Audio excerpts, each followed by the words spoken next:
Hello, and welcome to DFW Perspective with Starlene Stringer. It's going to be another great show this week, one I'm delighted to share with you because it gives you the opportunity to help people right here in North Texas, young people in this case. Our special director of development is joining us today from CASA of Tarrant County, and her name is Natalie Stallmack. Now, Natalie, welcome to the show, first of all. Thank you so much for having me. You are so welcome. I really wanted to get right to this because this is a tough time for everyone. A lot of people are going through tough things right now, dealing with COVID-19 and what people are all saying is this new normal. Right. And it's anything but. Before COVID-19, you already had a tough task at CASA, just what you do in general, but now I'm sure there's added pressure to that. So for those who are not familiar with CASA of Tarrant County, can you tell everyone what it is you do? Sure. So CASA stands for Court Appointed Special Advocates, and we train volunteers to speak up for children in foster care. We advocate for them at home, in school, and in the courtroom. And our goal is to find them a safe, permanent home, whether that's reunification with one or both parents, placement with relatives, or if neither of those is an option, then adoption. But here in Tarrant County, we have a 80% success rate of reuniting children with their family. Which is so important to us. It's so important and beneficial for the children. That's such a high number. For someone who doesn't do what you do, it sounds so weird to hear of a child having to have someone to go to court with them or to speak for them or with them in court. Right. For those who don't completely understand that, what does that mean? Why would a child need someone to speak with them or for them in a courtroom? So the children don't typically go to court themselves, but the trouble with the child welfare system is that there are just so many cases and it's an overburdened system. So a CPS worker may have 30 cases and their child's attorney has a lot of cases and maybe not the same time to devote to advocating and learning about a child's life and letting the judge know what's going on in their life. So while the professionals involved in the case have a full caseload, a volunteer only has one case. And that may be one child or it may be a sibling group, but just by the nature of that, they're able to devote so much more time to learning about the child's needs, learning about their family, and making recommendations for the best ways to find hope and healing for that family. I see. So walk me through the steps. If someone decides that they want to be a volunteer for CASA and that they want to help a child, and it's kind of, I want to make sure I understand this right. So they're not the foster parent, but they will check in on the child? Parent. They check in on the child. So they'll visit them at their foster home. And they can also visit them at school when they're able to visit them at school. Or a daycare or observing a parent-child visit. So they're seeing the child at least once a month. And then also in communication with attorneys and other workers in the case and teachers to make sure everybody's staying on track within the case. Connecting to additional resources in the community if that would be beneficial for the family.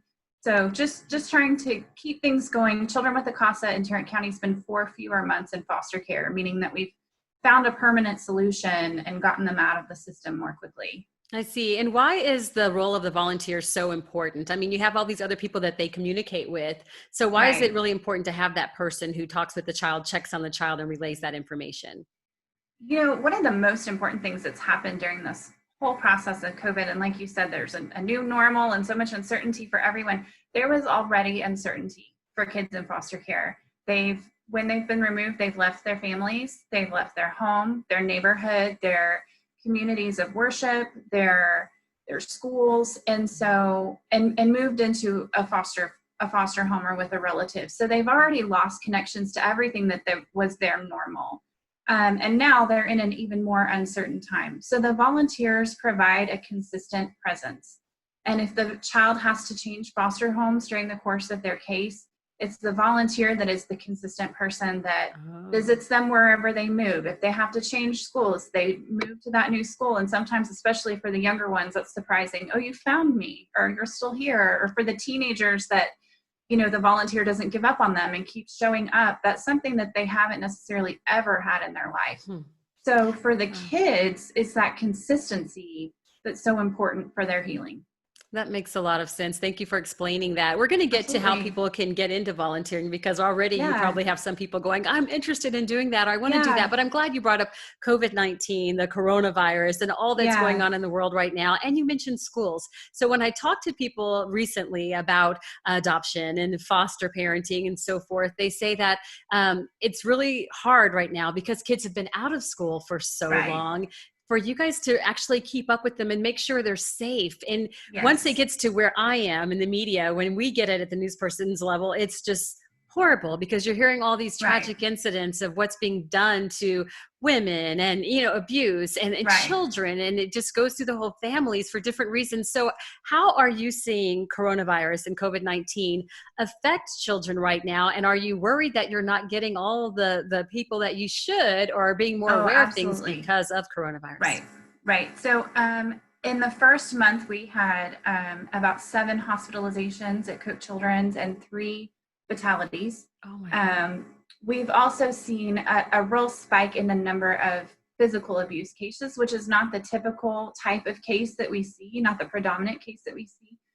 So we are very concerned that the cases that would have been called in by teachers and daycare professionals, people that see children on a day-to-day basis outside of their home, Mhm. that know what to look for, we're not seeing those cases. And we know from statistics and domestic violence shelters being full and other things that it's not that these things are not happening, it's that there's no one for the child to tell outside of their house. So our concern is that when school does start again, that we will see a lot of those cases. And we already have a waiting list of 500 children. So our Oh goal my goodness. this summer is to recruit and train as many volunteers as possible to serve the kids that are already waiting and to be prepared for what we think will be a very, unfortunately, busy fall. Oh my goodness, Natalie. Okay, go back. Everything you just said just like blew me away, like in a I bad way. I'm know. like trying not to Yeah. cry, be professional and not Yeah. tear up. But as a mom, as a human, as a Very person who hard. cares, it's hard to hear that when you talk about the number of injuries and then the fatalities. And then Yeah. you have a waiting list of 500.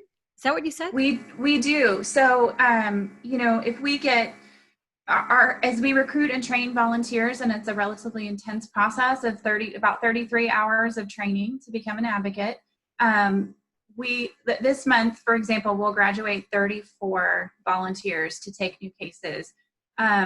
Already by today, 2/3 through the month, we have had over 30 removals. So it's every month trying to keep in with the new cases and bringing in new volunteers. And so we end up with a waiting list because we're not always able to keep up with the demand.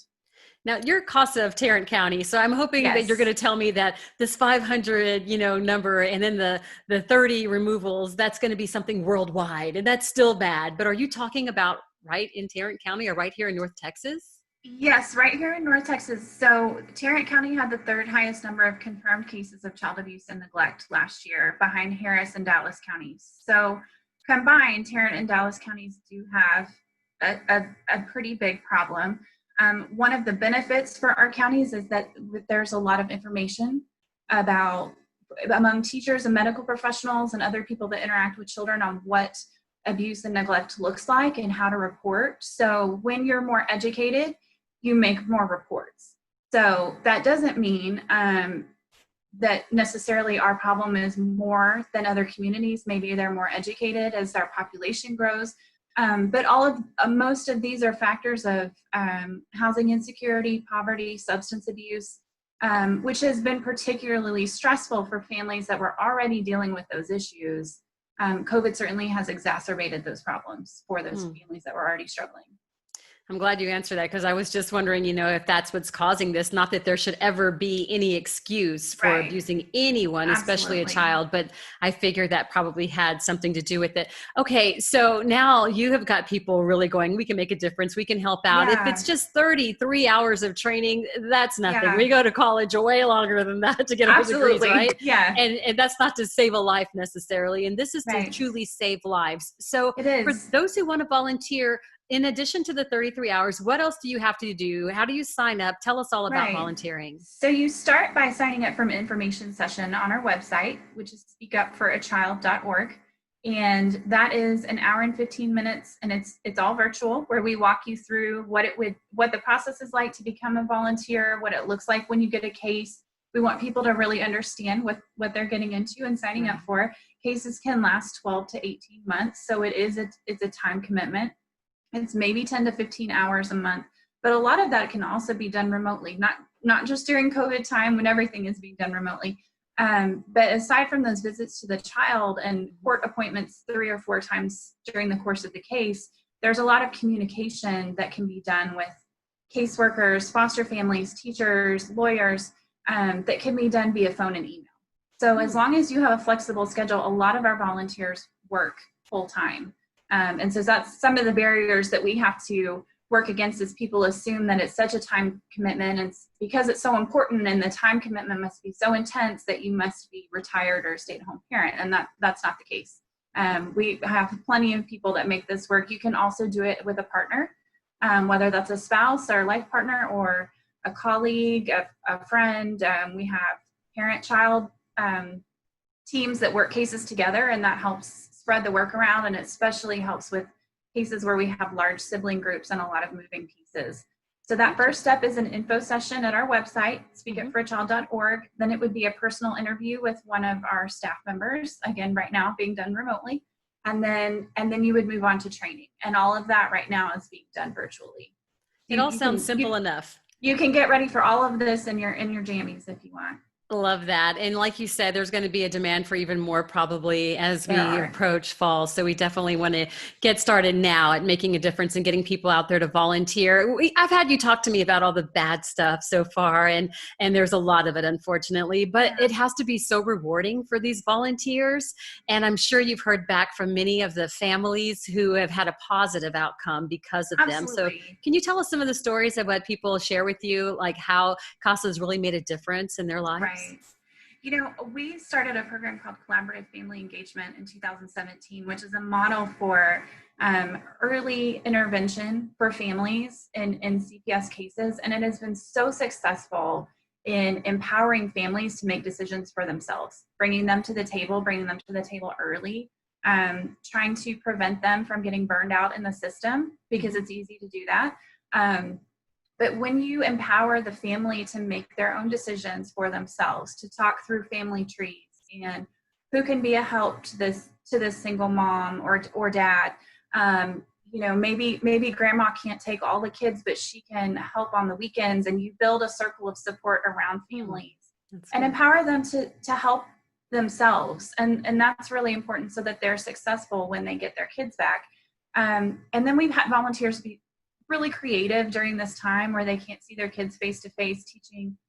One advocate was teaching his teenager guitar lessons, and so he's continued that via Zoom, and helping kids learn to read and reading them stories, and just really staying connected. And I think it's been so important for the kids to realize that person is still there for them when they sort of, depending on how old they are, they know things are different and maybe they're not sure why.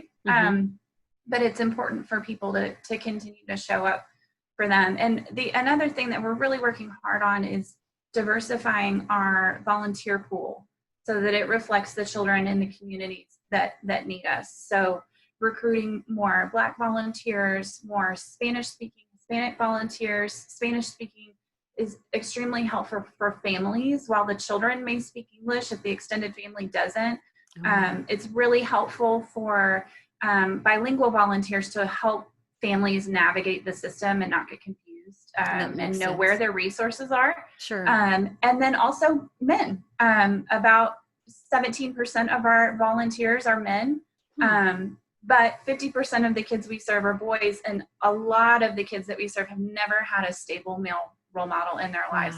So men bring a different perspective to a case and to talking to boys and girls that they're representing. So we want race, ethnicity, gender, language, all aspects to be representative of the children that we serve and the families that we're working to reunite. I love that. And hopefully someone right now is watching going, that includes me, and that they can actually get involved and help out and make a difference. We hope it includes that person listening. And then I also think that everyone that's listening is also probably thinking about a friend or colleague that would really enjoy this opportunity. So we also invite people that are listening to share this information with their friends, share social media posts, direct them to the website, just tell them about it. So the more community awareness we have, the more volunteers we'll recruit.